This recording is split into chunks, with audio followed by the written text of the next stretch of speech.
Kuha ko dito kasi may bubuksan po ko. And sakto, tignan mo yung isa dito, nagsisipag-sipagan. Yung pasayaw-sayaw pa po siya. Tapos, ang hugasera po natin ngayon is, humarap ka, si Tay-Tay. Ayan, naghuhugas siya kasi nga, nakaschedule po sila ng mga hugas-hugas dito. So baka iniisip nyo yung kasama lang po namin sa bahay naghugas. Hindi po, kasama din po sila. Ayan, si hugas po siya. O diba, ayan yung mga hugasin niya ngayon. So ayan, nasa kusina naman na tayo. So unbox po natin yung pinagbibili ko ulit dito sa Red Chef, opo. Tapos, guys, di ba last time bumili ako ng, yung non-stick sa kanila. And ngayon, guys, bumili ako ng mas malaking mga set po nila. And sobrang laki ng pan. See?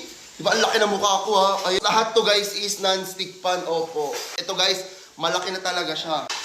Di ba? Ayan, oh. Panglutuan siya ng hanggang dalawa. Ang cute, di ba? Sa mismo, lutuan siya, di ba? Ang ganda. Hindi kasama yung mga takip.